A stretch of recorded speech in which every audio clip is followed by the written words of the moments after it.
우리 오늘 함께 나눈 말씀 요한복음 12장 말씀을 우리 함께 보시도록 하겠습니다.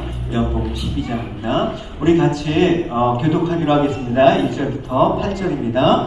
6월절 엿새 전에 예수께서 베다니에 이르시니 이곳은 예수께서 죽은 자 가운데서 살리신 나사로가 있는 곳이라.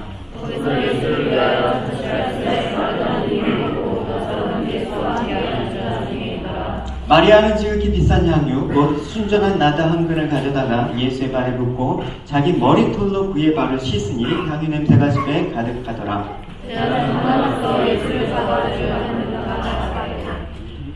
이 향유를 어찌하여 300데나리온에 팔아 가난한 자들에게 주지 아니하였느냐 하니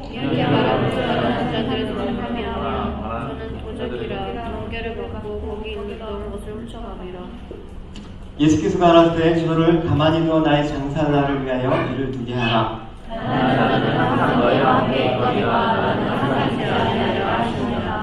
오늘 본문은 예수님께서 구속사역의 최종적인 성취를 앞둔 십자가의 그 순환을 받으시기 위해서 예루살렘에 이제 나귀를 타고 평행왕으로 입성하시기 하루 전날에 일어난 그 사건입니다. 베다니에서 있었던 일인데 그 베다니에 어떤 일이 있었습니까? 요한복음 11장에 보면 우리가 잘 아는 나사로의 죽음과 다시 살림 그런 기적 사건이 있었죠. 그래서 이제 베다니에 도착한 그 예수님에게 마을 사람들과 또 나사로를 비롯한 그의 가족들은 이제 예수님께 감사와 또 기쁨의 표시로 잔치를 벌였던 그런 장면이 오늘 부분에 나와 있습니다. 그래서 여기서 우리가 나사로의 그런 다시 사는 것들을 기념하기 위해서 잔치를 벌였는데 여기서 하나의 에피소드가 나옵니다. 이 에피소드가 뭐냐면 마리아의 그 향유도유 사건. 그러니까 향유옥합을 깨고 그 귀한 300데나리온이나 되는 향유를 예수님 발에 부어서 머리털로 그걸 씻는. 그래서 우리가 볼 때 우리가 지금까지 주로 알고 있는 이 장면에서 보면 이제 어떤 장면이 많이 생각나면 주로 헌신, 주님께 아낌없이 드리자. 물론 이게 틀린 주제는 아니지만 이 이야기의 초점을 오늘은 마리아의 헌신에 맞추기보다는 조금 다른 측면에서 맞추고 싶습니다. 그랬을 때 사실 마리아의 이 헌신이 빛나거든요. 그래서 우리가 한번 부분을 살펴보는데 결국은 우리가 이 전체적인 이 장면의 이 에피소드에서 우리가 조금 더 넓혀서 11장과 12장으로 이어지는 또 전체 신약과 계시록과 아우르는 구속사적인 관점에서 볼 때 마리아의 이런 도유 행위는 결국 예수 그리스도의 기름 부음 받은 자, 곧 메시아임을 천명하고 또 온 인류의 구세주가 되어 주심을 인정하는 그런 행위가 되었다라는 것을 주님께서 스스로 밝히시는 그런 부분들이 있었죠.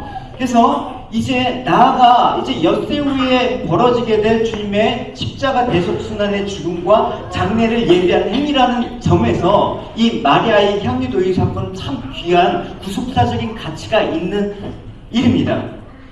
물론 마리아가 그것들을 알고 예수님의 순환의 임박함을 깨닫고 장례를 준비하기 위해서 한 행위는 아니었겠죠. 그녀도 자신도 깨닫지 못하는 사이에 예수님의 장례를 예비한 놀라운 그 사건이 오늘 본문에 벌어지고 있습니다. 그래서 이 마리아의 그 향유 사건과 대비해서 우리가 또 하나 알아야 될 하나의 또 에피소드가 있죠. 뭐냐면 가룟 유다가 이 마리아 행위를 보고 비난하는 거예요. 왜 그거 팔아서 가난한 사람에게 주지 않느냐라고 그렇게 대립적인 어떤 인물의 성격으로 그렇게 부각이 되어 있습니다. 그래서 결국 유다 행위를 주님께서는 뭐라고 얘기하냐면 탐욕에 가득 찬 향유의 값만 생각하고 결국은 그것들이 불신과 배척을 나타나는 행위임을 예수님께서 또 가룟 유다 행위에 대해서 알려주시죠. 그래서 구속주인 예수님에 대한 극단의 이 두 부류의 반응들을 오늘 한번 또 살펴보기로 하겠습니다. 그래서 오늘 본문을 통해서 우리가 알아야 될 것은 먼저 이 마리아 향유도유 사건의 큰 어떤 복음적인 구속사적인 틀 아래서 우리가 그 의미가 무엇인지 우리가 두 번째 살펴보고 또 이 마리아 행동에 반대하는 가룟 유다 행동에 있어서 그 내면적인 동기가 무엇인지 우리가 이 세 가지 측면에서 한번 살펴보기로 하겠습니다. 우리 첫 번째 이제 마리아 향유 도유 사건이 이 구속사적인 그 의미를 한번 살펴보도록 하겠습니다.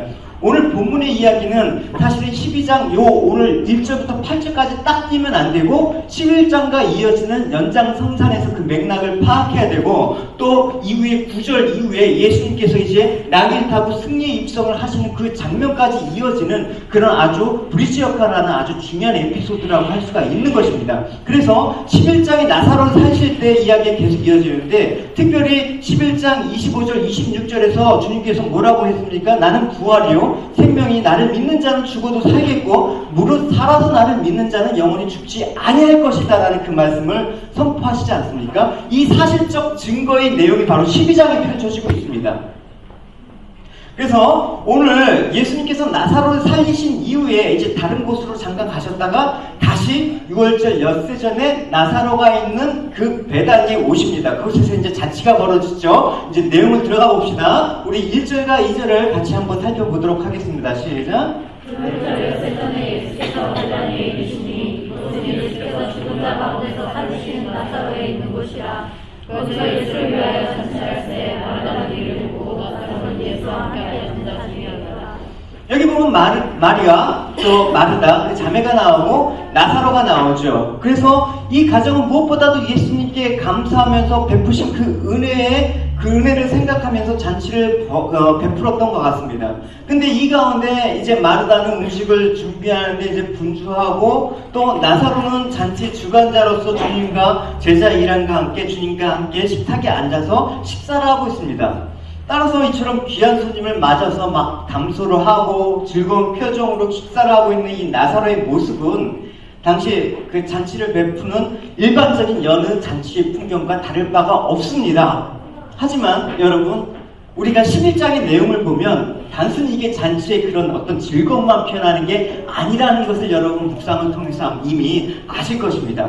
어떤 일이 있었습니까? 불과 며칠 전에만 해도 나사로가 어떤 상태였는지 우리는 알고 있습니다. 어떤 상태였습니까? 죽을 병에 걸려서 병상에 누워 있었던 중환자였습니다. 아니 더 나아가서 이제 그 병으로 인해서 죽었던 사람이었습니다. 죽었던 사람이 지금 앉아있단 말입니다, 여러분. 그러니까 12장에 이 잔치 내용만 보면 우리가 분위기를 알 수 없지만 이 분위기가 11장과 연결선상에 있을 때는 어떤 느낌인가를 알 수가 있습니다. 그러니까 죽었던 나사로가 무덤 속에 있는데 주님께서 무덤을 찾으셨을 때 이미 죽은 지 나흘 동안 되었기 때문에 시신이 부패하기 시작해서 냄새가 코를 찌르는 상태이지 않았습니까? 근데 어찌 된 일이냐고요. 이 시체가 부패되어서 가족들조차 무덤 문을 열기를 꺼려하고 있던 차에 지금 이 12장의 첫 서두는 건강하게 회복이 되어서 주님과 함께 식탁에 앉아서 웃고 있다라고 얘기를 하고 있습니다. 아주 충격적인 얘기죠. 과연 이 이야기가 우리에게 보여주는 그 의미가 무엇이냐? 나사로가 죽었다. 근데 다시 살렸다. 그 다음 어떻게 있습니까? 주님과 함께 앉아있었다. 이게 바로 성도의 삶이라는 어떤 그 예표적인 거예요. 우리의 삶이 궁극적으로 죽었다. 주님의 부활을 위해서 다시 살았다. 이제 주님과 함께 앉았다. 그걸 예배소서 말씀에서는 이렇게 표현하고 있습니다. 같이 읽어보도록 하겠습니다. 시작. 그러므로 주는 우리를 그리스도 예수 안에서 살리셨고 너희가 그대로 구원을 얻을 것이라. 또 함께 일으키사 그리스도 예수 안에서 함께 하늘에 앉으시니. 그죠? 우리가 죽었다, 살렸다, 이제 하늘에 하나님 우편에 이제 예수 그리스도와 함께 앉아있다. 나사로의 모습이 바로 누구라고요? 우리라는 것을 알려주고 싶었던 거예요. 그러니까 결국 우리가 궁극적으로 바라봐야 돼, 또 있어야 돼, 성취된 일들은 무엇이냐? 예수님과 함께 우리는 하늘에 앉아있는 자다라는 사실, 신문적인 확인을 이제 하고 싶었던 것입니다. 그 과정 속에서 이제 설명이 필요한 거 아닙니까? 우리는 이런 자야 라고 알려줄 때 주님께서는 그거에 대한 이제 과정과 내용들을 설명하고 싶으셨던 그런 부분이 바로 오늘 마리아 도유 사건이라고 할 수가 있는 것입니다. 주님께서 분명히 약속은 하시지만 그 약속은 주님께서 말씀하신 것 때문에 반드시 이루어지는 내용 아닙니까? 다만 아직은 이미 이루어졌지만 already지만 아직 낮입니다. 아직은 이루어지지 않았습니다. 때가 되지 않았다라는 것입니다. 이런 의미에서 나사로는 바로 예수 안에서 이제 성도로서 이제 우리가 되어질 일을 미리 보여주는 그 장면이라고 할 수가 있습니다. 이거는 이제 앞으로 우리가 겪게 될 영원한 하늘의 천국 잔치 모형이라고 할 수가 있는 것이죠. 그래서 무덤에 있어야 될 자가 지금 예수님과 함께 앉아 있었다. 이것이 우리에게 주어질 복이고 영광이고 이것이 우리가 바라봐야 될 소망이고 또 궁극적인 지향점이라는 것을 우리가 이 본문을 통해서 알 수가 있는 것이죠. 이 큰 그림을 여러분 그려보시고 이 틀 안에서 한번 이 마리아 행위를 잘 여러분 하시면 이해가 되실 겁니다. 그래서 오늘 본문은 예수님과 나사로가 함께 앉아있다는 사실을 아주 중요한 사실로 언급하고 있는데 우리가 실제적으로 여러분 이 중요한 사실을 언급하는 데 있어서 지금 어떤 얘기가 나오고 있습니까? 주님의 발에 향유를 붓는 그리고 그 발 앞에 머리털로 주님의 발을 씻는 그 사건이 지금 더 강조되어 있다는 것입니다. 그러니까 피부적으로 와닿는 것은 마리아의 그 향유 사건이 우리에게 더 큰 어떤 의미와 가치를 지니고 있는 것처럼 보입니다. 맞습니다. 되게 가치 있는 건데 우리가 큰 어떤 이런 구속사적인 틀을 보고 이 마리아 행위를 봐야지만 이거의 진정한 진실성을 우리가 좀 알 수 있는 도움이 된다는 것이죠. 근데 지금 또 한 가지 우리가 알아야 될 것은 오늘 이 잔치의 등장인물 중에 하나가 누구입니까? 마리아와 반대되는 그 가룟 유다를 등장시키고 있습니다. 왜 이 귀한 은혜로운 사건에서 왜 뜬금없이 가룟 유다가 등장하느냐? 이것도 참 의미가 있는 그런 묵상의 그 내용이라고 생각합니다. 가룟 유다가 한 말이 틀리지 않았지 않습니까? 그거 팔아서 300데나리온이라면 그 당시 노동자 1년 웨이지인데 그거를 팔아서 가난한 사람들 도와주면 얼마나 많은 일을 할 수 있겠느냐라고 반박을 합니다. 근데 주님께서 그 가룟 유다가 말한 것에 대해서 이렇게 얘기하시죠. 가만둬라. 마리아가 지금 하는 것은 나의 장사한 날, 나의 죽음을 예비하기 위한 그런 행동이다라고 그 의미를 설명해 주셨습니다.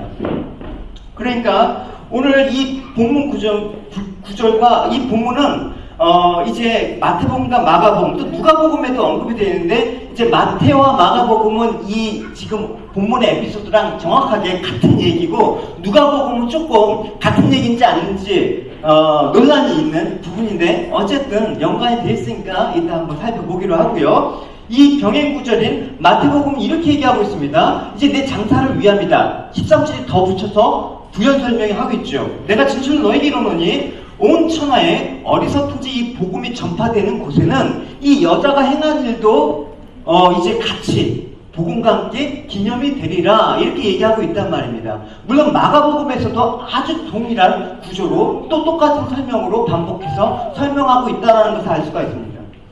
그러니까 따라서 성경은 뭐냐? 죽은 나사로가 살아난 사건은 예수님의 죽음, 장사됨에 의해서 일어난 것을 보여주기 위해서 마리아의 향유 도유 사건이 기록되고 있다는 사실을 알 수가 있는 것입니다. 그러니까 이 이야기의 에피소드의 중심은 무엇입니까? 예수님의 장사되심, 죽으심. 그러니까 예수님을 죽으심을 배제한 마리아의 헌신과 이 주변 얘기를 갖다 붙이면 이야기가 배가 산으로 간단 말입니다. 그러니까 마리아 헌신의 초점이 아니라 이 본문에서의 초점은 바로 예수님의 죽으심에 초점이 있다는 사실 여러분 염두에 두시고 여러분 이 이야기 속으로 들어가 보셔야 된다는 것이죠. 그래서 결국 오늘 본문에서 예수님의 이 말씀 핵심은 나사로가 죽었는데 지금 살았다가 예수님과 함께 잔치에 앉아 있었다. 그 이유가 뭐냐? 바로 예수님의 죽으심이 있었기 때문에 가능한 일이라는 것을 설명하고 있다는 것이죠. 그래서 그 장면, 예수님 죽으러 예루살렘에 입성하신 그 장면까지 이어지면 이게 정확하게 한 구조로 흘러가고 있다는 것을 알 수가 있을 것입니다. 그러니까 우리가 여기서 강조되는 신앙의 덕목은 무엇이냐? 우리의 기쁨, 우리의 자랑, 우리의 축복, 우리의 모든 어떠함은 바로 어디에 기초에 두고 있어야 되느냐? 바로 예수님의 죽으심에 기초를 두고 있어야 된다는 것입니다. 우리 신앙, 우리의 삶, 이런 것들이 예수님 죽음과 무관하다 그러면 우리는 어떻게 보면 이 땅에서 예수님과 무관한 삶을 살 수 있는 자들이기 때문에 오늘 본문에서는 예수님의 죽으심에 대해서 그렇게 강조하고 있는 것입니다. 예수님께서 우리의 삶들을 놓고 볼 때 내가 죽는 거 외에는 길이 없다고 말씀하십니다. 예수님의 죽으심을 알기 전에는 우리가 어떻습니까? 세상 것으로 주의 일을 할 수 있다라고 여깁니다. 그게 누구냐면 가룟 유다입니다. 그래서 가룟 유다를 등장시키는 것입니다. 그래서 우리가 주님의 죽으심에 대해서 우리가 잘 묵상하지 않으면 가룟 유다처럼 일하려고 하는 태도가 있는 것입니다. 그래서 우리의 공로와 우리의 의와 우리의 행위로 막 주님의 일을 할 수 있다라고 막 그렇게 가는 것입니다. 근데 가룟 유다 보십시오. 이거 팔아서 가난한 사람한테 이 돈으로 좀 좋은 세상 만들 수 있지 않느냐? 뭐가 나쁜가? 근데 그 내면적 동기를 이따가 또 살펴보기로 하고요, 그거는. 그러니까 가룟 유다는 예수님을 쫓아간 그 의도가 예수님께서 이제 세상의 힘을 가지면 그걸로 인해서 세상을 바꿔보자라는 어떤 그런 주의였다라는 것입니다. 우리 신앙이 어떤가를 한번 살펴봐야 될 퀘스천이 있습니다. 우리 신앙은 뜻밖에도 이런 모양으로 흘러가는 게 많이 있습니다. 어떤 신앙의 근본적인 내용보다는 그 뿌리가 무엇인가 보다는 우리가 강조하는 건 뭐예요? 열매. 어떤 보여지는 것. 그거에 우리는 많이 강조되어 왔습니다. 제가 어렸을 때부터 신앙생활 했던 그것들이, 이런 것들이었습니다. 그리고 또 과장되었습니다.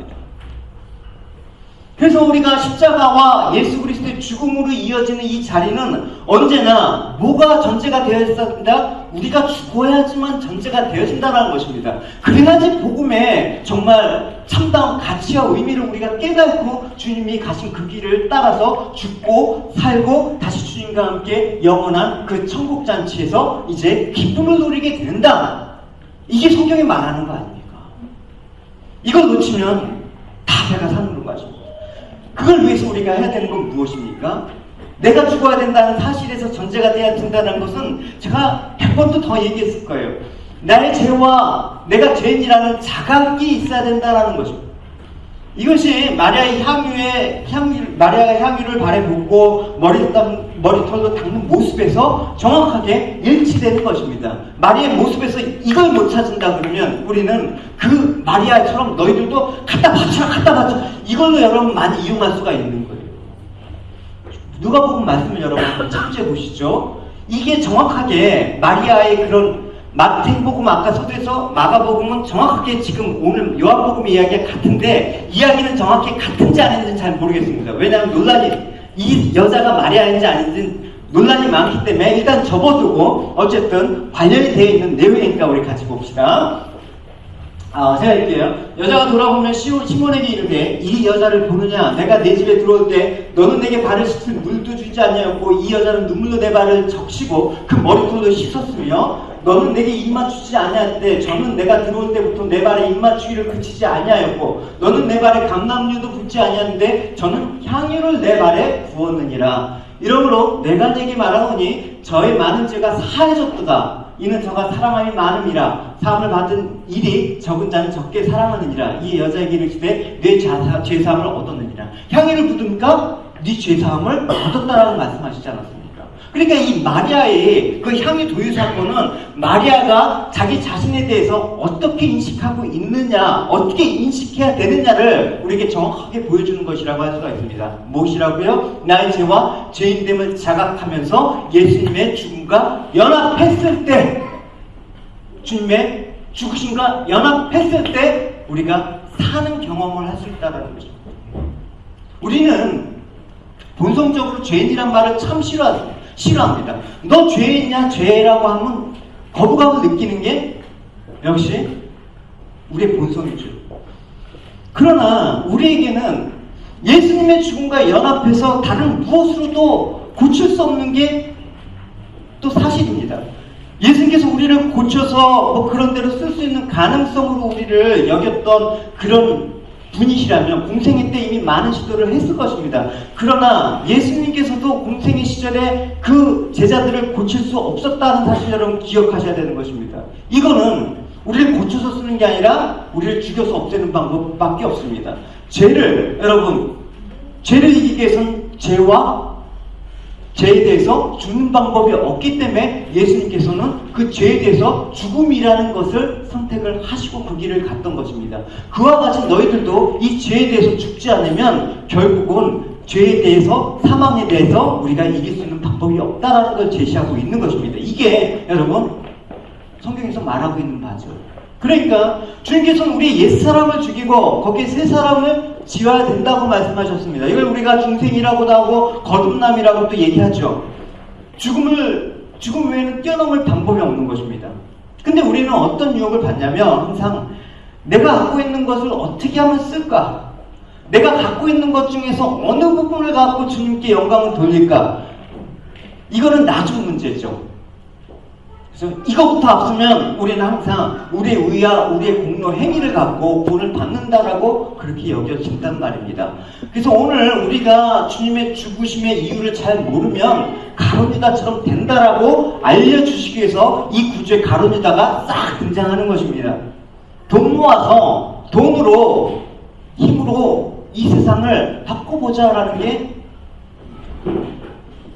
사도 바울은 이걸 잘 알았습니다. 사도 바울은 정면으로 이 내용을 부인한 그런 내용이 있죠. 우리가 잘 아는 빌립보서 7장 3장 7절에서 9절 같이 읽읍시다. 시작. 그러나 무엇이든지 내게 유익하던 것을 내가 그리스도를 위하여 다 해로 여기는 뿐더러 또한 모든 것을 해로 여김은 내 주 그리스도 예수를 아는 지식이 가장 고상한 것으로 인함이라. 내가 그를 위하여 모든 것을 잃어버리고 그리스도를 여기면 그리스도를 얻고 그 안에서 발견되려 함이니 내가 가진 의는 율법에서 난 것이 아니고 오직 그리스도를 믿음으로 말미암은 것이니 곧 믿음으로 하나님께 나눕니다.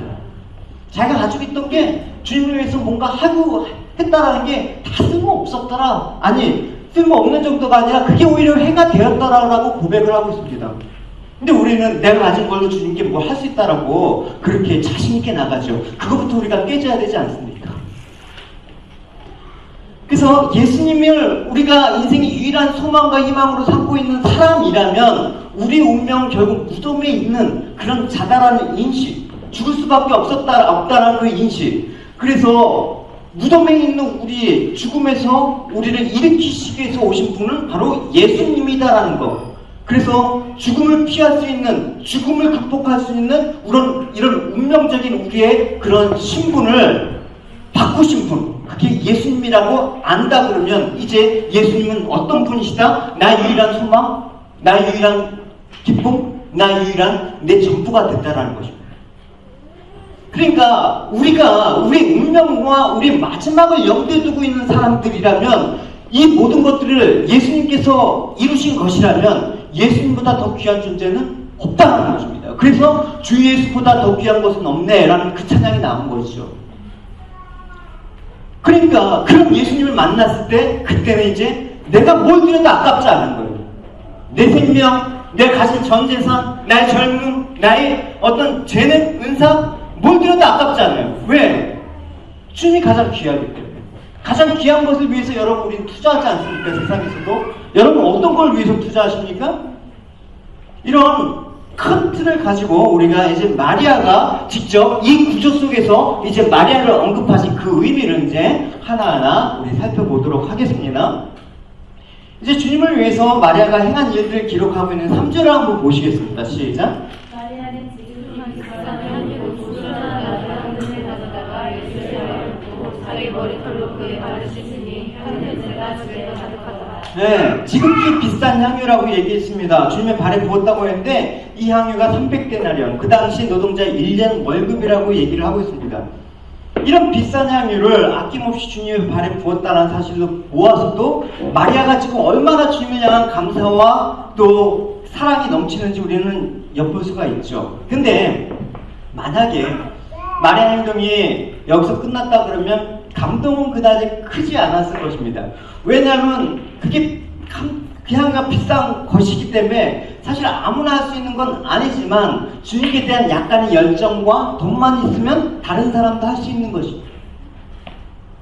근데 여기서 마리아가 위대한 것은 뭐냐? 좀 더 높은 차원에서 우리가 봐야 되는 것이죠. 향유를 붓고 난 이후에 마리아의 다음 행동이 참 중요하단 말입니다. 왜냐하면 머리를 풀고 그 머리를 이용해서 주님의 발을 씻겼다라고 얘기를 하고 있지요. 그래서 여기서 씻기다라는 에크마스라는 헬라어는 그냥 와시라는 의미보다는 닦아내거나 문지르는 것을 뜻합니다. 아주 정성껏. 마치 메이크업 아티스트가 그 어떤 그 사람의 얼굴을 정성껏 골고루 성의를 다해서 화장품을 이렇게 정성껏 분장하듯이 문질러 주듯이 그렇게 하는 행위. 그러니까 머리털을 이렇게 대충 씻는 느낌이 아니라 주님의 발을 골고루 문질러서, 이 말은 뭐냐? 자신의 인격을 다 드린 거예요. 구약에서 머리를 푼다라는 건 어떤 의미가 있냐면 나는 부정한 자입니다라는 것을 인정하는 그런 행위거든요. 그래서 머리를 푼다라는 이 기록이 민수기 5장에 근거로 해서 우리가 얘기를 할 수 있는데 18절만 보면 그렇지 않습니까? 여인을 여호와 앞에 세우고 그 머리를 풀게 하고, 그죠? 자기가 부정한 여인입니다라고 인정을 하는 그런 행위에서 머리를 푼다. 그러니까 이게 머리를 푼다라는 건 되게 수치스러운 일이란 말입니다. 그리고 그때 당시 유대 사회에서는 긴 머리카락이 있는 여자는 그 자랑이자 영광이라고 고린도전서 15장에 이렇게 얘기하고 있습니다. 긴 머리가 있으면 자기의 영광이 되느니. 그러니까 여러분, 마리아가 그런 머리털로 주님의 발을 씻었다면 그녀가 주님을 위해서 어떤 것입니까? 자기가 부정합니다. 뭐 잘난 것도 없고 모든 수치심을 잊어버리고 또 자기가 내세울 만한 것들을 다 팽개치고 자기의 전 존재를 드렸다는 그 의미가 있는 것입니다. 왜냐하면 이거는 그때 당시 문화나 어떤 성경적인 세계관을 비교해서 봤을 때 엄청난 행위라는 것을 우리가 알 수 있는 것이죠. 물론 지금도 있을 수가 없는 일이죠, 여러분. 따라서 주님께서 마리아로부터 진정 기쁘게 받으셨던 것은 사실은 값비싼 향유 때문이 아니라 마리아의 그 마음과 정성을 기쁘게 받으셨다는 것을 알 수가 있는 것이죠. 주님께서 우리가 살펴볼 잘 아는 가난한 과부의 헌금에 대한 얘기도 여러분 언급을 해드려야 될 것 같습니다. 같은 맥락에서 우리가 볼 수가 있습니다. 우리 누가복음 21장 1절 4절 같이 읽어봅시다. 시작.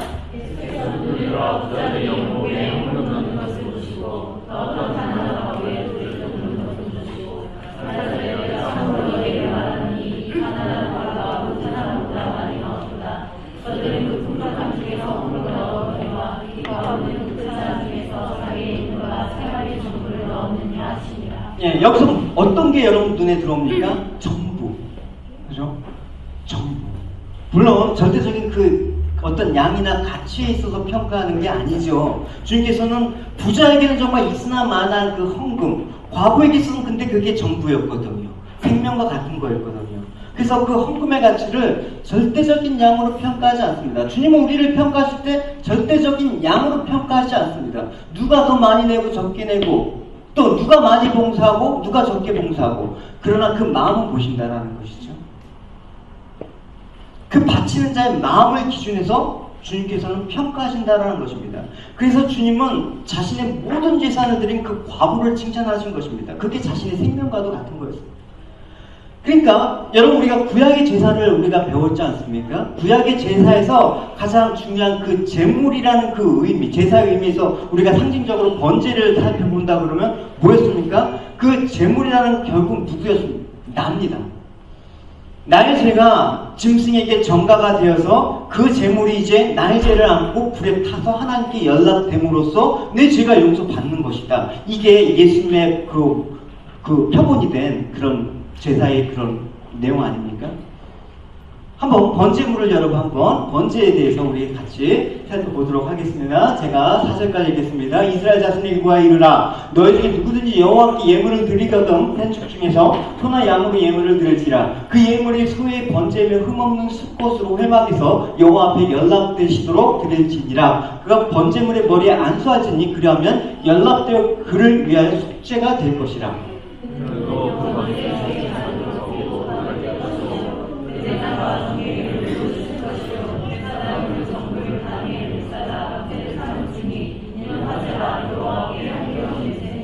그러니까 구약은 오실 예수 그리스도에 대한 표상이었단 말입니다. 그러니까 이 구약의 제사는 바로 예수 그리스도가 우리의 죄를 전가해서 죽으시면 우리의 죄를 사해 주실 것이라는 것들 예표하는 것이죠. 그러니까 신약에서의 헌금은 무엇입니까? 이미 오신 예수 그리스도를 상징하는 것입니다. 우리가 헌금 드리는 그 자체가 예수 그리스도를 상징한다는 것입니다. 그러니까 지금 우리가 헌금을 하는 것은 나의 죄를 위해서 하나님께서 제물로 드려진 예수 그리스도의 십자가를 온전히 믿습니다. 의지합니다. 이런 자들이 하나님께 드리는 아름다운 고백이 바로 헌금이라고 할 수가 있습니다. 그러니까 이 헌금 안에는 뭐가 들어있어야 되냐면 주님 안에서 내 자신이 온전히 부인되고 또 내 자신이 하나님께 기쁘게 내 자신이 드려지는 그 행위가 포함되어 있어야 되는 것입니다. 그래서 하나님, 저는 하나님께 드릴 것이 아무것도 없는 자였습니다. 자격도 되지 않습니다. 그런데 내가 무엇을 드릴 수 있겠습니까? 이 고백을 여러분 하셔야 되는 것입니다. 다윗은 이와 같은 고백을 했습니다. 다윗의 고백을 한번 들어봅시다. 같이 읽어보겠습니다. 시작. 나의 세상이 무엇이간데 이처럼 즐거운 마음으로 들림이 있었나이까. 모든 것이 주께로 말미암아 싸우니 우리가 주의 손에서 받은 것으로 주께 드렸을 뿐입니다. 다윗이 내가 이 정도 드렸습니다. 나 자랑할 만 하잖아요. 근데 다윗이 드린 것들은 원래 하나님 거로부터 내가 받은 것을 주인에게 드린 것이니까 우리는 아무 자랑할 것이 없습니다라는 고백을 했단 말입니다. 그래서 그 자신의 모든 것을 드리면서 자신은 단지 주님께로부터 받은 것을 돌려드리는 것 뿐입니다라고 고백했던 겸손함이 있다는 것입니다. 이런 마리아의 모습, 또 과거의 모습, 또 이런 다윗의 모습이, 이런 고백들이 우리 삶에 담긴 예물이 되어야 된다는 것입니다.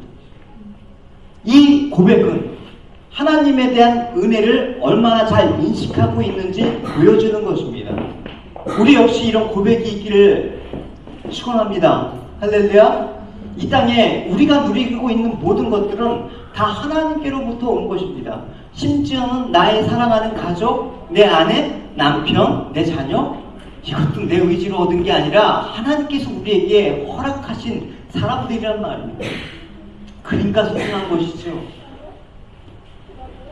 우리 인간은 우리가 가진 것 중에서 스스로 힘으로 소유할 것이 하나도 없습니다. 참 불행이기도 하고 어떻게 보면 참 다행이기도 한다. 많은 사람들은 무엇을 소유하고 있으면 그게 자신의 노력의 결과라고 얘기합니다. 그래서 그 소유를 얻기 위해서 나름 열심히 살지 않습니까? 근데 그 열심히 사는 그런 과정 속에서 뭘 하냐? 방황이라는 거예요. 왜? 이 소유의 가치에 대해서 정의가 안 내려졌기 때문에. 대개 인간들은 자기가 가진 것으로 인해서 자랑하기를 즐겨합니다. 그리고 하나님께 드리는 걸 매우 인색해 합니다. 왜? 자신의 것을 드리려고 하니까 아깝죠. 자기께 안 아까운 사람이 이 세상에 어디 있습니까? 그러니까 우리가 드리는 이 특별히 11조는 그런 의미가 담겨 있는 것입니다. 여러분 보십시오. 언젠가 정확한 연도는 아마 90년대쯤으로 기억하고 있는데 미국에서 바이오스피어 2라는 그 프로젝트를 했어요. 이게 뭐냐면 아리조나주거든요. 이 아리조나주에 축구장 2배의 크기의 그 생태 환경 실험실을 만들어서 인류가 지구와 같은 생태계를 구축할 수 있는지 과학적으로 도전해본 그런 프로젝트였단 말이에요. 이 실험의 취지는 뭐냐? 여러분, 지구의 자원이 이제 고갈이 되면 우리가 불가피하게 이제 화성이나 이런 다른 우주 공간에 이주할 수밖에 없는 상황이 벌어질 것이라는 예상을 나름대로 과학자들이 하고, 지구와 같이 자체적으로 물과 공기를 정화할 수 있고 또 재생산할 수 있는 이런 생태 시스템을 구축할 수 있는지 알아보기 위해서 이 프로젝트를 실제로 진행했단 말입니다. 그래서 이렇게 자체적으로 모든 것들이 이 안에서 산소도 생산되고 물도 생산하는 이런 시스템을 구축하고 있습니다.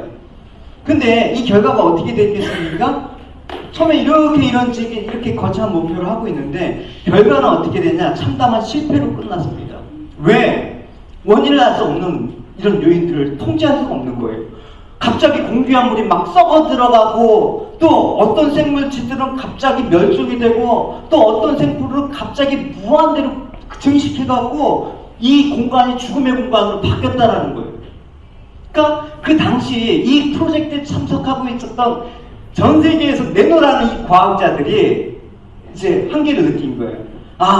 정말 이렇게 다양한 먹이사슬로 이루어진 절묘한 균형과 조화를 이루고 또 외부에서 어떤 공기와 물을 주입하지 않고 자체 정화해서 순환시키는 이 지구의 생태 시스템에 대해서 우리가 알 수 있는 거는, 우리가 할 수 있는 건 하나도 없구나라는 사실을 깨달았단 말입니다. 과학이 만능이라고요? 여러분, 과연 그럴까요?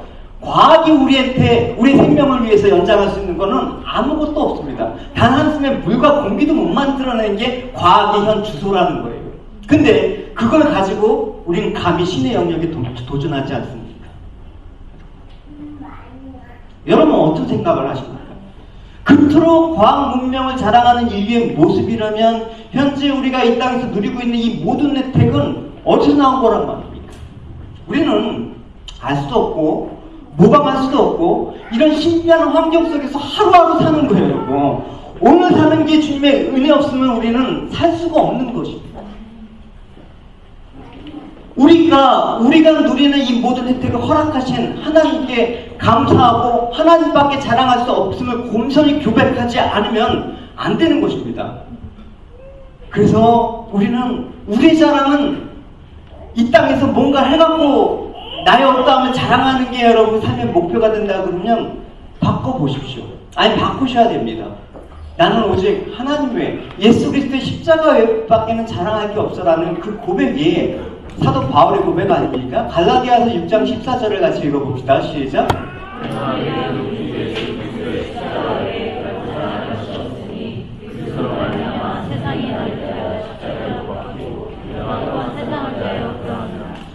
우리 자랑할 거는 이거 하나예요. 예수 그리스도의 십자가와 그의 죽으심 외에는 자랑할 게 없다라는 게 바울의 결론이었습니다. 그러니까 결론적으로 여러분 우리가 알아야 되는 것은 예수님의 죽으심을 제대로 알아가는 것이 바로 우리의 신앙의 여정이라는 것입니다. 죽음 안에서, 주님의 죽음 안에서 우리 자신이 온전히 하나님께 바쳐진 존재라는 그런 인식이 있다 그러면 300데나리온이 아니라 3000데나리온짜리의 그 향수라도 깨트릴 수 있는 게 바로 나온 것입니다. 주님이 이걸 보셨다는 것입니다. 여러분은 무엇으로 하나님께 드리겠습니까? 내 자신이 바쳐줘야 돼요. 내 자신이 주님과 함께 죽음으로 바쳐지는 그 재물을 하나님께서 원하신다라는 것이죠. 나는 도저히 하나님의 동참할 수 없는 자 아니었습니까? 예수님의 오직 공로로 나의 물질과 나의 힘과 나의 시간, 나의 지식이 하나님께 드려질 수 있다라는 것, 하나님께 쓰여질 수 있다라는 그 사실만으로도 우리는 어쩔 줄 몰라서 드리는 헌금이 돼야 되는 것입니다. 오늘 본문 속으로 다시 들어오면 마리아는 그의 머리털로 예수님의 발을 닦을 수 있었고 그의 전 재산을 다 동원할 수 있는 향유를 부었다는 그 의미가 뭐냐? 그게 바로 자기였어요. 자기를 드린 거기 때문에 주님께서 그것들을 기쁘게 받으셨다라는 것입니다. 예배는 나의 전부를 드리는 것입니다. 신앙은 나의 전부를 드리는 것입니다. 나의 일부만 딱 떼어서 주님 요것만 받으시면 만족하시죠가 아니에요. 헌금의 궁극적인 목적은 우리 자신을 드린다라는 그 고백이에요, 여러분.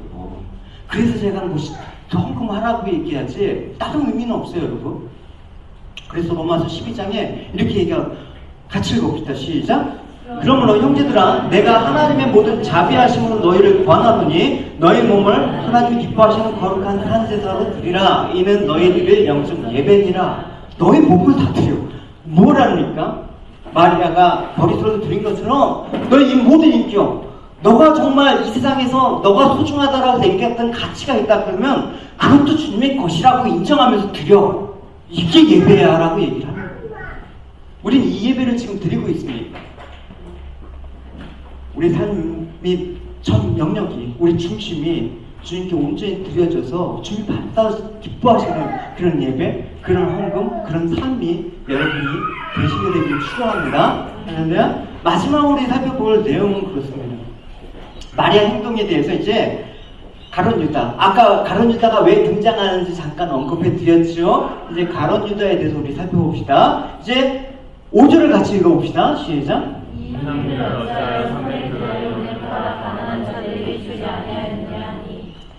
마리아가 헌신하는데 참고로 확 끼얹은 인물이 나옵니다. 가룟 유다가 가로막고 나섭니다. 왜 300데나리온을 팔아서 가난한 사람에게 주지 않습니까? 근데 이런 병의 구조를 보면 그 유다의 주장에 대해서 다른 제자들도 동의하고 있음을 알 수가 있습니다. 보면 제자들이 들고 분하여 가로되, 그러니까 이게 유다가 이렇게 선동하니까 제자들도 이구동성으로 그게 마치라고 얘기하는 거예요, 여러분. 말하자면 이 말은 뭐예요? 비싼 향유를 주님께 부은 것은 쓸데없는 허비라는 것입니다. 여러분, 허비하고 낭비는 어떤 개념입니까? 어떤 가치 없는 것에 나의 물질과 힘과 시간 등을 투자하는 것을 낭비, 허비라고 얘기하지 않습니까? 그럼 과연 주님께 드린 것이 과연 낭비냐, 허비냐? 여러분 그렇게 생각한다고 그냥 아무것도 못해요. 오직 나만을 위해서 살아야 돼요. 가룟 유다는 예수님의 일행이 움직이는데 필요한 여러 가지 비용을 책임지고 맡아서 일하는 회계를 맡았던 사람이었습니다. 그러니까 나름 믿을 만한 사람이었겠죠. 그렇죠? 그래서 저희 교회는 회계를 맡긴 집사님은 우리 교회에서 제일 믿음이 좋기 때문에 제가 맡기는 거예요. 여러분. 가룟 유다는 문제가 있어요. 뭐냐면 계산이 너무 익숙했다라는 거예요. 사람이 살아가는데 돈 없으면 안 되지만 돈이 내 머리에 만사 꽉 찼으면 그것도 문제 아닙니까? 사람 만나도 살아보는 게 아니라 저 사람이 입는 옷이 얼마짜리야. 집을 방문해도 저 집이 얼마짜리야. 아 오늘 몇만 불에 올랐네. 다 이 얘기예요 여러분. 들어보십시오 여러분. 왜 결혼하는 게 어렵습니까? 기사를 봤어요. 그러니까 남자가 여자를 원하는, 여자가 남편을 원하는 그 스펙이 그 연봉을 기준하더라고요. 그게 1순위예요. 이 정도는 벌어야지 남편 구실할 수 있고 이 정도는 돼야지 아내 구실할 수 있다라는 그게 나와 있다. 참 이런 세상 아닙니까? 유다가 바로 이렇게 세상을 살아가는 거야. 이렇게 주님을 섬길 수 있는 거야 라고 보여주는 대표적인 샘플인 것입니다. 그러니까 여러분 밥 한 번 대접하는데 내가 이거 얼마나 벌어야지, 내가 이거 얼마를 벌어야지 내가 이거 대접하는지 그거 여러분 먹으면 취하잖아요. 이런 곤란한 거죠. 그러니까 유다는 지금 마리아가 향유를 붓는 것을 보고 저게 300데나리온짜리 누가 얘기했습니까? 근데 유다는 정확하게 계산표를 뽑았어요. 저거 300데나리온짜리야. 계산이 나았다라는 것입니다. 그러니까 유다의 관심은 무엇이냐? 돈과 자신에게 있었기 때문에 마리아의 행동을 지금 비난하고 있는 것입니다. 향유를 팔아서 가난한 자들에게 주었으면 하는 그 말이지만 그 사실은 자기 의나 자기 욕심이 더 앞섰던 것이죠. 그래서 물론 여러분 100번 양보해서 이상한 가운데 정말 유다가 가난한 사람을 위한 그 마음의 동기와 그런 중심을 가지고 얘기했다 그러면 주님께서 그거 갖고 뭐라고 하십니까? 그래, 네 말도 옳아. 이렇게 얘기하셨겠죠. 동의하셨겠죠. 근데 유다의 진심은 그게 아니었다라는 게 6절에서 이렇게 밝히지 않았습니까? 같이 읽어봅시다. 시작. 이렇게라면 가난한 자를 생각함이 아니요 저전적이라 거기를 받고 거기 넣는 것을 훔쳐가니라. 예. 마리아가 이처럼 비싼 향유를 주님께 부어드린 이유가 뭐냐면 정말 주님을 사랑했기 때문에 내 모든 것을 드려도 아깝지 않기 때문이라는 그런 고백과는 달리 지금 유다는 사실은 도적이라고 얘기했습니다. 우리가 이전에 그 야고보음 10장에서 양과 목자의 관계에 있어서 선한 목자와 사꾼 목자의 이야기를 여러분 들으셨죠? 사꾼 목자는 담으로 넘어온 도적이라고 얘기했죠? 그 얘기를 또 계속해서 이어가는 거예요. 여러분 진짜 사랑하는 사람이라면 계산이 안 되는 거예요. 너가 원하는 것이면 무엇이든지 할 수 있어. 못 주고 싶어서 안달이 되는 것이죠, 여러분. 근데 계산하면 벌써 그건 사랑하는 게 아닙니다. 사랑하기 때문에. 그렇죠? 가룟 유다 같이 생각이 있으면 주님의 일을 못해요. 내가 주님을 사랑하는 마음이 있다 그러면 모든 계산을 초월해서 살아가는 거예요. 누군가를 사랑한다면 아끼지 않는 사람입니다. 여러분, 내 아내, 내 남편을 위해서 뭔가 하는 게 아까운 사람이 이 가운데 누가 있겠습니까? 내 자녀를 위해서 내가 일하고 희생하는 게 뭐가 아깝겠습니까? 당연한 것이죠. 그 마음이 우리에게 주님께도 있느냐라고 한번 물어보시는 거예요. 그게 없다 그러면 우리는 신앙과 우리의 삶들은 괴리와 또 간격이 너무나 큰 거예요. 그러니까 신앙생활하는 데 있어서 갈등을 하는 거예요. 신앙생활이 어렵다고 얘기하는 거예요. 상처받았다고 얘기하는 거예요. 과연 여러분 그 마음이 과연 이런 가룟 유다의 마음의 동기에서 나온 것이 아닌지 우리 한번 물어봐야 될 필요가 있다라는 것이죠. 그래서 정말 주님을 사랑했기 때문에 성경의 인물들을 보십시오. 정말 주님을 사랑했던 사람들의 모습을 보십시오. 주님께 드리기에 아까워지 않고 기뻐했습니다. 주님을 위해서 자신의 모든 것들을 포기했어요. 심지어 자기 생명까지도 아낌없이 포기했었던 그런 믿음의 사람들이 바로 히브리서의 그 믿음장에 쭉 열거되지 않습니까? 근데 가룟 유다 같이 또 거기에 동조한 제자 같이 무슨 의사로 이것들을 허비하느냐? 주님을 사랑하고 주님을 아끼는 마음이 있었다면 과연 이런 소리를 할 것인가? 그러니까 오늘 본문은 아니지만 마태복음, 마가복음의 병의 구절을 보면 가룟 유다가 이렇게 비난한 이유에 대해서 행동이 조금 부연해서 설명이 나와요. 왜냐하면 비난한 후에 예수님은 은30을 팔아넘기는 그런 일이 벌어진단 말입니다. 같이 읽어봅시다. 병의 구절을 시작. 그때 그 중에 하나인 가룟 유다라는 자가 내 사람들에게 말하되 내가 예수를 너희에게 넘겨주리니 얼마나 주의하니 그들이 은30을 알아주거늘 저가 그때부터 예수를 넘겨주기 위해서다. 14절에 그때는 바로 그때입니다. 그때는 뭐냐? 마리아가 300데나리오 하는 향유를 주님께 부은 그때. 그러니까 이제 가룟 유다도 자기의 자기의 공로를 인정 못 받으니까 내가 이렇게 해서는 안 되겠다고 배반을 때린 거예요. 그래서 대제사장에 가서 가룟 유다가 예수를 넘겨주면 얼마를 주겠느냐라고 협상을 하는 거예요. 그러니까 은 30을 달아주겠다고 해야 합니다. 그 은 30이라는 게 그 당시 노예값이에요. 노예가 은 30이었습니다. 주님께서 그래서 종으로 오셨나 봐요. 마리아가 300데나리가 되는 향유를 서슴없이 부어드릴 만큼 그 고귀한 주님을 인정했다 그러면 이와 대조로 가룟 유다는 주님을 노예 한 사람과 취급밖에 인정을 안 했던 그런 태도를 볼 수가 있는 것입니다. 가장 귀한 것들 뒤였음에도 불구하고 노예 취급도 못 받아. 정말 주님은 우리 삶 속에서 내 삶 속에서 어떤 취급을 받고 계십니까? 라는 생각을 제가 해봤어요. 그냥 쓰다 남은 거 드리고 그냥 쓰다 남은 거 하고 쓰다 남은 시간 그냥 주님께 인침 베풀듯이 하고 있지 않느냐, 그런 모습이 있겠다. 가룟 유다가 근데 보시면 은 30에 대해서 왜 이렇게 적느냐 불만도 안 때렸어요. 오케이, 계속해, 만족해.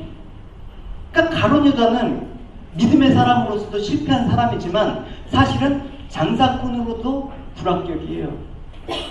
좀 어폐가 있지만 죄송한 말이지만 주님을 그냥 배반하고 돈을 받으려고 했으면 평생 먹고 쓸 정도는 받아내야 되지 않습니까? 그죠? 지옥에 갈 때까지 이 땅에서 떵떵거리며 살아야 되지 않습니까? 은 30이 아니라 은 3만 냥 정도는 달라고 해야 되지 않습니까?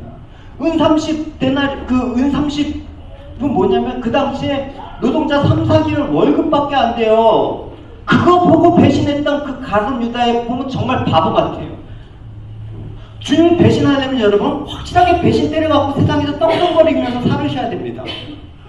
억울하잖아요. 주님까지 배신했는데 세상에서도 그렇게 못 살면 억울하잖아요. 여러분 그게 여러분 진짜 그러면 안 되죠. 여러분 가룟 유다는 예수 그리스도 아주 헐값의 존재로 격화시키고 값싼 예수로 만들어버렸습니다. 값싼 복음으로 만들어버렸습니다. 사실 그가 주님을 따르는 것은 무엇입니까?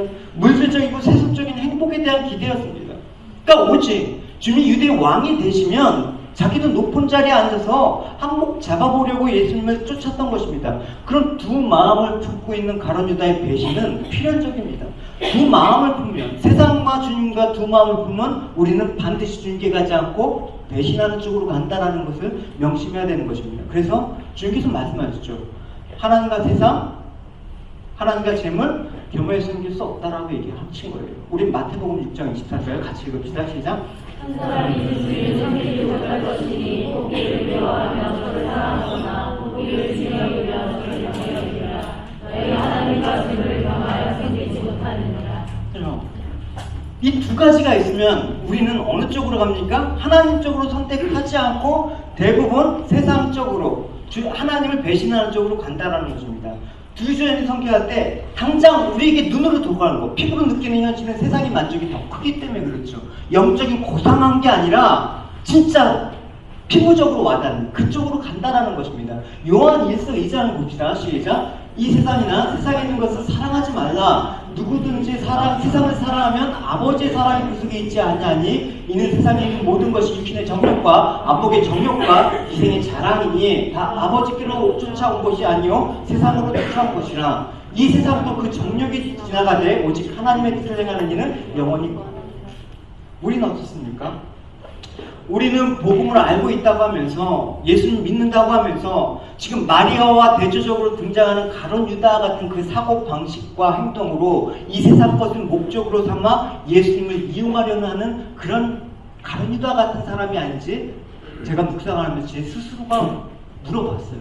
나는 마리아 같은 사람인가? 가룟 유다 같은 사람인가? 불행히도 동경은 마리아를 하지만 실질적인 삶은 가룟 유다에 더 가까운 나를 발견했어요. 오늘 본문에서 예수 유다를 뭐라고 얘기합니까? 도적이라고 얘기하지 않습니까?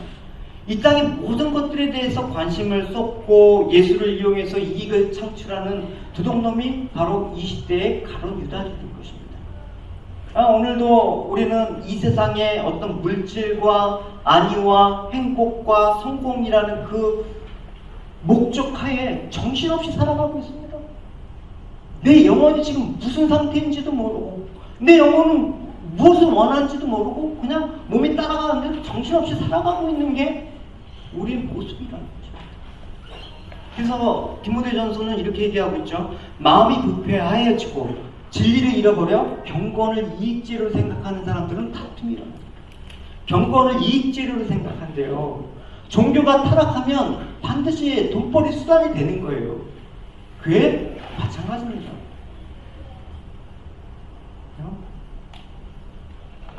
우리나라에서 내놓는 몇 교회, 5손가락 안에 드는 교회 중에 3교회가 이 얘기를 했어요. 뭐냐, 11조를 안 내면 암에 걸린다. 또 한 교회는 우울증과 무기력증을 극복하기 위해서 11조를 해라. 또 여의도에 있는 가장 큰 교회 목사님은 이랬어요. 내가 11조를 잘했기 때문에 지구를 100바퀴나 돌면서 복음을 전할 수 있었다. 이거는 여러분 값싼 복음, 이거는 경건을 유익의 재료로 삼았던 이들의 유다 같은 사람들이에요. 이게 오늘 일만은 물론 아닙니다. 성경에 여러 번 등장하고 있는데 엘리사의 좀 개아식도 이런 모습을 볼 수 있고 또 사도행전으로 돈을 주고 성령의 능력을 사려고 했던 그 성직 매매라는 그 사이먼이라는 그 영어 단어가 있거든요.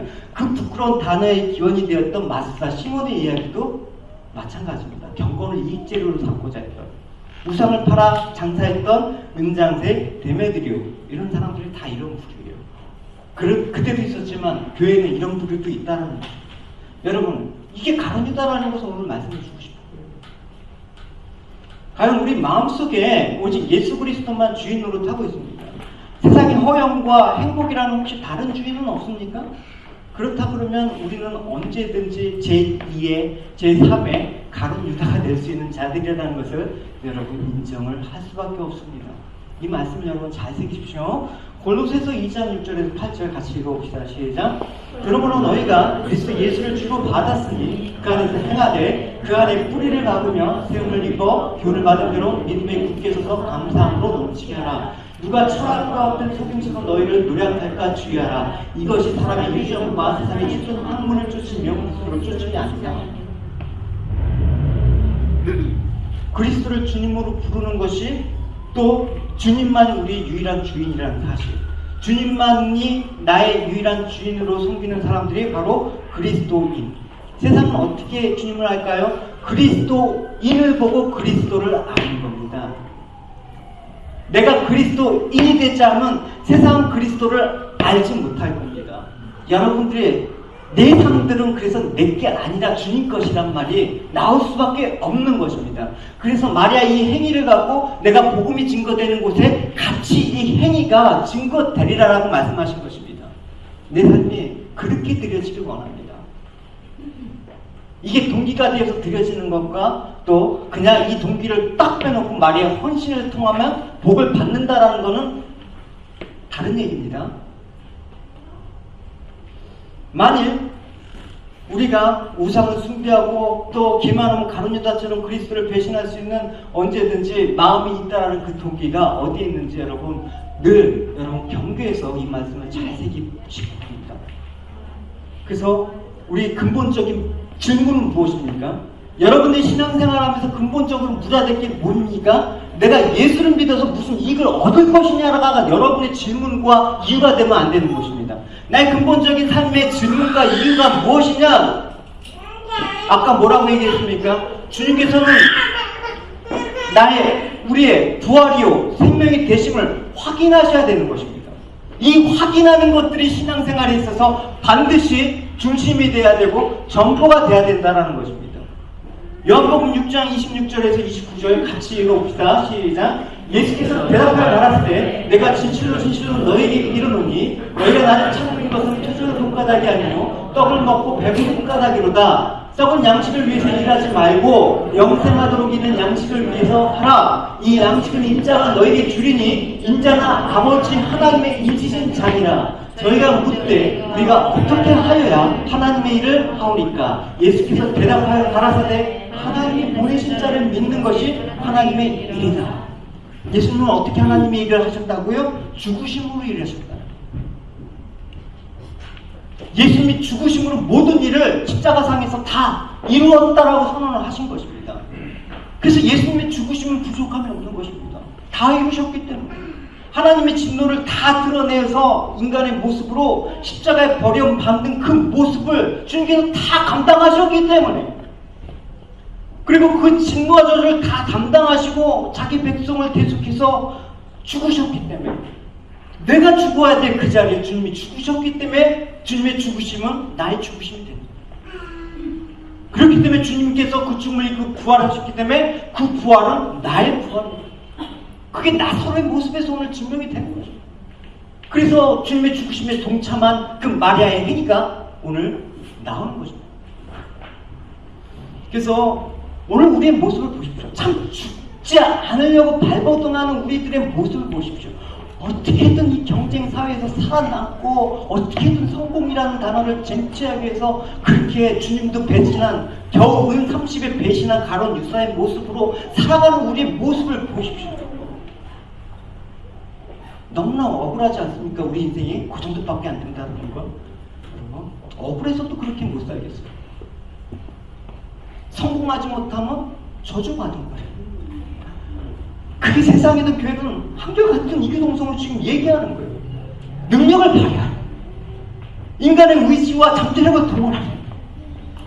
하다 보면 귀신의 힘을 빌려서라도 성공과 출세, 그게 주님의 영광이라고 얘기하는 이 시대 가운데 우리는 이 마리아의 그 향유 교류 사건을 다시 한번 주님의 죽으심과 연관해서 살펴봐야 되는 것입니다. 예수를 말하고 십자가를 말하면서 내 관심은 우리 교회, 우리의 나라, 내가 속한 어떤 범위?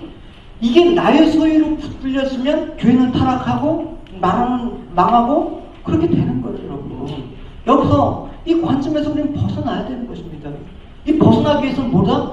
주님의 죽으심에 연합해서 같이 가야 됩니다. 그래서 우리가 하나님 말씀을 제대로 이해했다고 한다 그러면 우리는 예수님의 죽으심을 제대로 이해하는 길밖에 없습니다.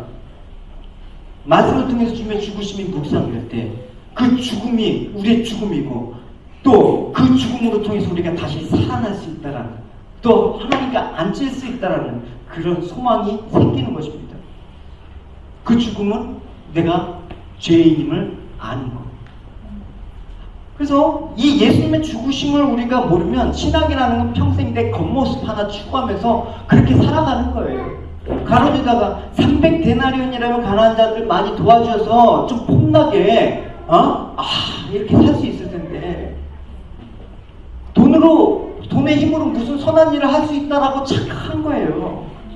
그러니까 예수님께서 뭐라고 얘기하십니까? 8절을 읽어봅시다. 시작.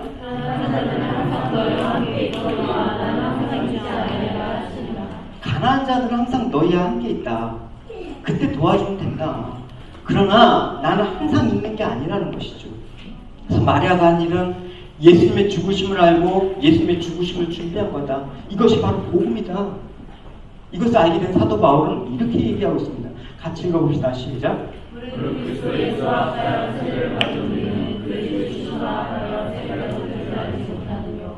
그러므로 우리가 그의 죽으심과 하여 세례를 받음으로 그와 함께 상자되었나니 이는 아버지의 영광으로 말미암아 그리스도의 죽은 자 가운데서 살아심을 같이 우리로 또한 생명의 가운데 거하게 하리라. 아멘. 함께 죽는 겁니다. 주와 함께 죽고 주와 함께 살고 그의 죽으심과 합하면서 사는 게 우리가 사는 일입니다. 마리아가 단지 주님의 죽으심을 예비한 것이 아니라 그 자신이 주님께 드림으로써 발에 입 맞추고 머리카락을 풀어헤쳐서 주님의 발을 닦으면서 주님과 주님의 죽으심과 합하여 연합했던 그 모습이 사도 바울은 세례라고 얘기하고 있습니다. 그러니까 우리가 예수를 믿는 것은 세상에 대해서 살기 위해서 믿는 게 아니에요. 결국은 우리는 세상에 대해서 죽고 주님과 함께 살기 위해서 믿는 거란 말입니다. 그 근본적인 방향과 목적이 이르면 여러분 우리는 신앙이라는 게 주님이 말하는 성경에서 말하는 진짜 많이 벗어나 있는 다른 일반 종교와 다를 바가 없는 한 종교의 부류로 우리는 종교 생활을 하게 됩니다. 말씀을 맺도록 하죠. 오늘 성경에 보면 뭐라고 나와 있냐면 향유의 냄새가 집에 가득했더라 이렇게 나오고 있습니다. 우리 찬양할 지체들 같이 나오시기 바랍니다. 가득했다라는 것입니다. 그 향기가 이제 마리아의 어떤 행위로 인해서 드러나는 그 복음의 향기가 그 자리에 있는 사람들뿐만 아니라 그 자리에서 이제 주님의 택한 백성들, 주님의 부름으로 인해서 구원받아야 될 그 백성들의 가슴에 전해지게 됨으로 말미암아 복음의 주님의 영광이 드러나게 되었더라 이렇게 얘기하고 있습니다. 결국은 우리가 죽지 않으면 주님이 일하실 기회가 없는 거예요. 우리가 살고자 한다 그러면 우리의 의나 우리의 공로로 그렇게 자랑거리밖에 안 되는 것입니다. 여러분 우리가 예수 그리스도와 함께 죽고 살기로 결심한 자입니까? 할렐루야. 그래서 세상에 대해서 죽은 자고 주님에 대해서 산 자임을 선포합니까? 그렇다 그러면 이제 여러분이 직장이나 여러분이 사업장이나 학교에서 상황과 만나는 사람들 중에서 우리의 참된 가치가 어디 있는가를 드러내시고 증거하시는 여러분의 삶이 되기를 바랍니다. 주님께 쏟아부었던 그것이 자신의 전부였던 것처럼 자신을 부인하고 십자가를 따라갔던 그 삶이었던 것처럼 이제 우리가 그런 삶을 살기로 하고 그러므로 말미암아 그리스도의 향기가 우리 삶 속에서 풍겨져 나올 때 그 향기를 맡고 누군가는 주님 앞에 무릎을 꿇고 다시 그 향기를 뿜어낼 사람이 있을 것입니다. 그것이 우리의 삶이고 그것이 우리의 삶의 가치라는 것을 오늘 본문을 통해서 우리가 다시 한번 마음에 새기도록 합시다. 할렐루야. 여러분 그렇게 귀하게 쓰임받는 귀한 예수 그리스도의 향기로 여러분의 삶들이 드려지는 여러분의 삶이 되기를 주님의 이름으로 축원합니다. 할렐루야. 우리 같이 이 고백을 합시다. 제가 일주일 동안 이 말씀을 묵상하면서 한번일까 은혜라는 생각밖에 없어요. 은혜 아니면 나 여기 이 자리에 서지도 못하고 은혜 아니면 내가 어떻게 복음을 증거하는 이 자리에 주님께 불림을 받았을까 그런 생각을 했어요. 근데 제 아내가 이제 그 자주 보는 그 CGN에 보면 그 김양재 목사님하고 우리 교회 이찬수 목사님 설교를 들어요. 저도 이제 같이 들을 때도 있고 이제 방에 있으면서 이제 들려오는 소리 들었는데 놀랍게 제가 이 찬양을 본문을 묵상하면서 하기로 결정했는데 김양재 목사님이 그 주일 예배 드리고 이 찬양을 하는 거예요. 야, 정말 하나님 앞에서 올바르게 서 있는 목회자들은 이런 고백밖에 할 수가 없구나. 하나님 은혜밖에 고백할 수 없는 게 우리의 일이구나라는 생각이 들어요. 이찬수 목사님이 또 설교 중에 이 얘기를 하는 거예요. 딸이 있는데 딸이 물어보더래요. 아빠는 왜 이렇게 목회를 잘해? 그러니까 그 이제 사모님이 은혜지. 그 이찬수 목사님 그 은혜지라는 그 말에 할 말을 이랬어요. 일주일 동안 살아면서 딸한테 뭔가 근사한 어떤 성경적인 신학적으로 대답을 해주고 싶고 고민했는데 아무 생각이 안 나더래요. 일주일 있다 딸에 부르니까 아빠가 은혜 때문에 목회를 하는 거야 이렇게 얘기해 줄 수밖에 없다는 은혜밖에 없구나 우리 성도는. 그 은혜를 여러분 고백하시고 그 은혜로 여러분이 회복하시고 그 은혜로 말미암아 여러분 힘을 얻고 살아가는 저와 여러분이 되시길 주님으로 축원합니다. 우리 같이 우리 오늘 이 은혜를 생각하면서 우리 같이 일어나 건 우리가 했기 때문에 여러분 힘차게 고백할 수 있을 것 같습니다. 우리 같이 봅시다.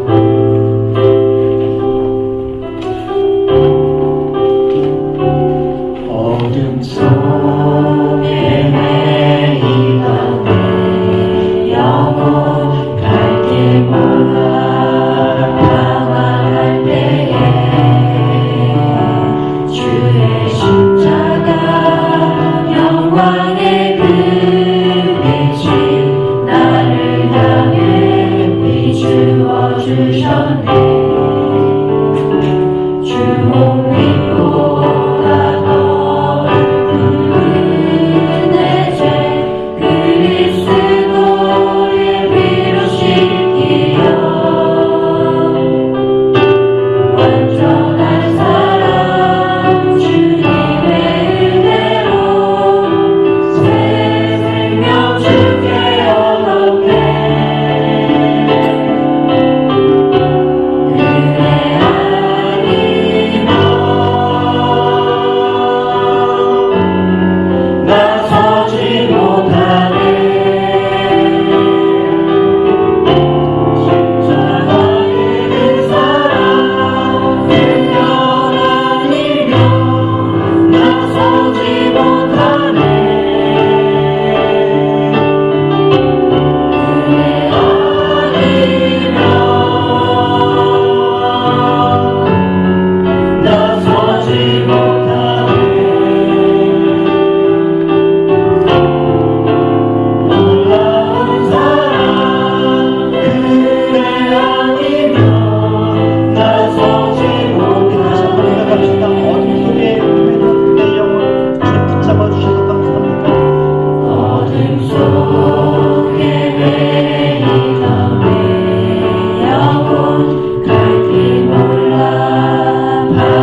하나님 저희들이 어디로 갈지 하나님 붙잡아 주시옵소서.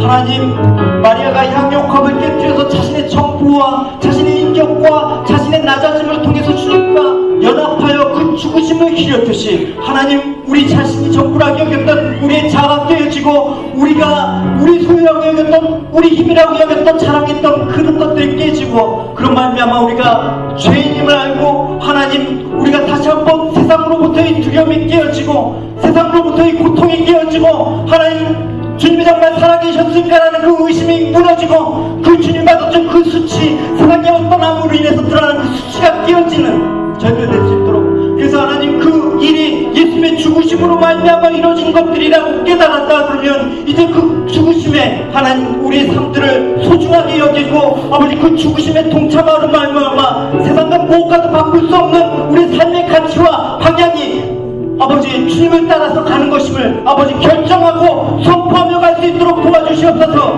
그러므로 말미암아 우리 삶의 자리에 그리스도의 향기가 피어나 보좌를 향하는 향기로운 제물이 되게 하시고 복음이 전파되는 그곳에 아버지 주님의 향기로 그리스도인으로서 살아가는 저희들 될 수 있도록 아버지 인도하여 주시옵소서. 그 찬양의 향기가 이제 주님의 보좌 앞에 연락되어질 때마다 기쁨과 감사의 찬양이 하나님 우리 가슴 속에 우리 삶 속에 우리 가정과 우리 직장과 우리 삶의 터전 속에 하나님 드러날 수 있도록 도와주시옵소서. 여호와는 너에게 복을 주시고 너를 지키시고